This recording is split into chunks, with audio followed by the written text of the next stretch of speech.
Well, happy near end of summer, Teresa. It looks like gas prices have been pretty much the same they were at the outset of the summer, and that's a good thing. We normally expect prices to spike. We expect hurricanes in the United States, especially in the Gulf Coast, to have an impact on prices. We see refineries shut down, with the exception of the BP plant in Whitting, Indiana, which caused prices to spike in Western Canada, as we had predicted on Tuesday, that they would go up about 10 cents a liter. It, in fact, did. I know that none of the other commentators who apparently like to talk about gasoline prices in the rearview mirror weren't able to really figure out this is going to have an impact on prices, but it sure did for most of northwestern Ontario, Manitoba, Saskatchewan, Alberta, and all of central interior BC. As we know, Vancouver has a very different market, as does Vancouver Island. It's run by what's called the Pacific Northwest market. And although we saw a spike there, it started to come down. It will continue to come down for the week ahead. So look for prices to go a little below $1.70 in Vancouver, a little below $1.66 in Victoria. For Edmonton and Calgary, well, it looks like you're going to be held at least until Sunday in the $1.35 to $1.39 range, not $1.29, because we've seen this big spike.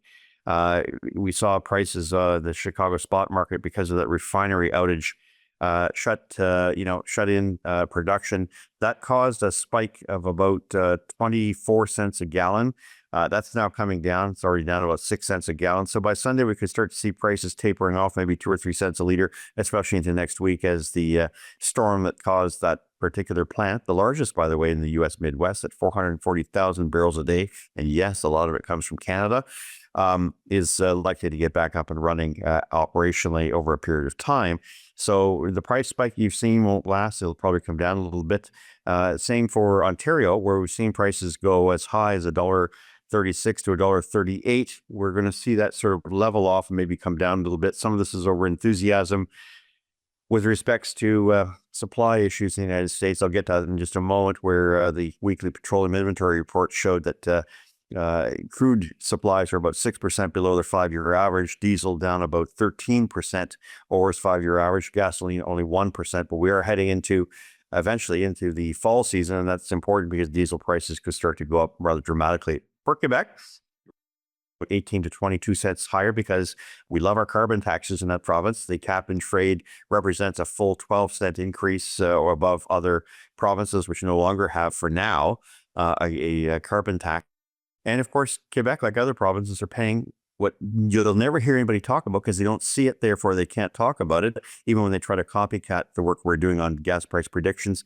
You're paying 4 cents a liter already for the second carbon tax, the clean fuel standard. So whether you're in Atlantic Canada, whether you're in Quebec, whether you're in Ontario, Western Canada, it's already buried in the cost, because refiners, short of having to go to 15% ethanol, that's pretty dangerous when you think about it. Older vehicles, older engines that aren't used to that high level of ethanol. Ethanol, by the way, is not the same property as gasoline. It doesn't have the same amount of energy.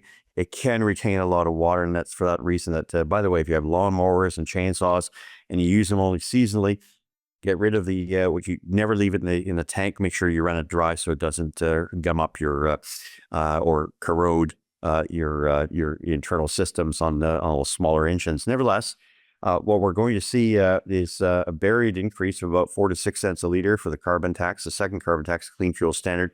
That will continue to rise by about 3 to 4 cents every year, right up until 2030, when it comes up to about not 14 cents a liter, but 20 cents a liter. I know that media likes to exaggerate these things or take the first view, but when carbon credits are running $300, $400, $500 by the government's own assessment, the regulatory impact analysis statement of 2021, they actually laid it out and said, if a carbon credit's $110, it's 4 cents a liter. If it's $215, it's actually 8 cents a liter.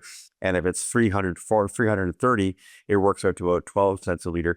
We're looking at carbon credits closer to 400, and therefore that reason is 15, 16 cents a liter plus HST, GST gets us a lot closer to that 20 cents a liter. I digress, because that's about what's going to happen down the road. But I'm getting a lot of people saying, I didn't know there's more ethanol in gasoline now, Dan. What's going on? I typed these things out 5 years ago. No one pays attention to them, because it's like anything else. Who cares is down the road? Well, down the road is here. That's one of the reasons you're finding the cost of living is much higher. Perhaps your fuel efficiency isn't as good. I know I drive a hybrid, and I normally get 8.7 liters to every 100 kilometers on the old Escape. And of course, it now gets about 9. So it does suggest to me that the ethanol, which doesn't burn as well as gasoline, is starting to have an impact. And of course, raising food prices because farmers are not making corn for or other crops. They're actually focusing on fuel grade corn for ethanol purposes. By the way, a lot of ethanol isn't produced in Canada, so the farmers don't get a benefit, even though we pay for it as consumers. It's actually a lot of it's imported and blended in the United States, where they get the impact as far as emissions are concerned.